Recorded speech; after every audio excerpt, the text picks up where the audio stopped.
গো, দেখো বাইরে কত রোদ উঠছে আর তুমি এখনো লেপ গায়ে দিয়ে শুয়ে আছো। কটা বাজে ঘড়িতে দেখছো? সকাল গড়িয়ে দুপুর হতে চললো আর তোমার এখনো গায়ের থেকে কম্বলই সরলো না। বাইরে এত রোদ উঠছে আর তুমি কম্বল গায়ে দিয়ে এখনো শুয়ে আছো। ওঠো ওঠো, তাড়াতাড়ি ওঠো, উঠো। কি যে বলো না তুমি গিন্নি, কেবল তো সকাল হলো, তোমার মাথা টাথা কি খারাপ হয়ে গেল নাকি? আমাকে একটু ঘুমোতে দাও তো, পারলে আরেকটা লেপ এনে আমার গায়ে জড়িয়ে দাও। আমার খুব ঠান্ডা লাগছে। তুমি কানের সামনে এসে প্যাচ প্যাচ করো না তো। আমার যখন ওঠার সময় হবে আমি উঠে পড়ব। আর জানলা দরজাটা একটু খুলে দাও যাতে সূর্যটা আমার গায়ে আসতে পারে, তাহলে আমার ঘুমটা একটু ভালো হবে। আরে আর ঘুমিও না তো, ওঠো। ঠান্ডা বেশি পড়লে পরে দেখবে আরো তোমার ঘুম ডিপ হয়ে যাবে। তুমি এক কাজ করো, বাবা পুকুর পাড়ে গেছে খেজুরের রস আনতে, তুমি ওখানে যাও, গিয়ে একটু রসটা নিয়ে আসো আর একটু স্নান করে আসো। কয়দিন ধরে ঠান্ডা ঠান্ডা করে তুমি স্নানই করছো না। দেখো গা, পুকুর পাড়ের জল এতক্ষণে গরম হয়ে গেছে। তুমি যাও তো, স্নানটা করে আসো আর বাবার কাছ থেকে খেজুরের রসটা নিয়ে আসো। আরে এই ঠান্ডার মধ্যে খেজুরের রস খাওয়ার আবার কি দরকার বুঝি না। এমনি ঠান্ডা, তার মধ্যে জানো তো খেজুরের রস খেলে আরো ঠান্ডা লাগবে। আর গিন্নি, তুমি যে কি সব বোকা বোকা কথা বলো। কেবলমাত্র 5 থেকে 6 দিন হয়েছে আমি স্নান করিনি। যাক, 15-20 দিন যাক, তারপরে পাগল নাকি তুমি? এই ঠান্ডায় আমি যদি পুকুরের জলে স্নান করি তাহলে আমার সর্দি কাশি নিউমোনিয়া যা যা আছে ওগুলো লেগে যাবে। তখন তখন কি হবে? পুচু, তোর মুখের ভেতর থেকে তো ধোঁয়া বের হচ্ছে রে। তোর পেটের ভিতরে কি হলো দেখ তো, তোর ইঞ্জিনটা ঠিকঠাক আছে নাকি?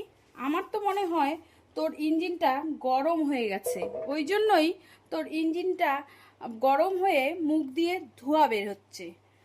তুই আগে শিগগিরই ডাক্তারের কাছে যা, গিয়ে দেখ তো তোর ইঞ্জিনটা ঠিক আছে কি না। না হলে তো আবার তোর ইঞ্জিনটা চেঞ্জ করতে হবে। কাকা, ওটা ইঞ্জিন নয় গো, ওটা আমাদের বডির একটা সফটওয়্যার, বুঝছো? ওটাই কাজ করছে। তুমি একটু খেজুরের রস দাও তো, তাহলে দেখবে বডিটা আরো তাড়াতাড়ি কাজ করবে। একে তো ঠান্ডার সকাল, তার মধ্যে আমি ঠান্ডার পুকুর পাড়ে দাঁড়িয়ে আছি, থরথর করে কাঁপছি। তুমি আমাকে একটু খেজুরের রস দাও, আমি আমার শরীরটাকে খেজুরের রসটা খেয়ে একটু চাঙ্গা করি আর গরম করি। এত রস পাবি রে খোকা, আগে আমার প্রশ্নের উত্তর দে। ঠান্ডায় মানুষ কেন জড়সড় হয়ে যায় বলতো? তাহলেই তুই রস পাবি। আর যখন একটু গরম লাগে তখন দেখবি আবার খোলামেলা হয়ে যায়। এই প্রশ্নের উত্তরটা তুই যদি দিতে পারিস তাহলে তোকে আমি আজকে ফ্রিতেই রস খাওয়াবো, বুঝলি? তাহলে ঝটপট বলে ফেল, সঙ্গে সঙ্গে রসও পেয়ে যাবি, শরীরটা চাঙ্গাও হয়ে যাবে, গরমও হয়ে যাবে। আরে কাকা, তোমার প্রশ্নের উত্তর আর কি দিব বলো? আমি তো এই ঠান্ডায় অ্যান্টিভাইরাস হয়ে গেছি জানো। আজকেই সদ্য সদ্য 2টো সোয়েটার কিনেছি।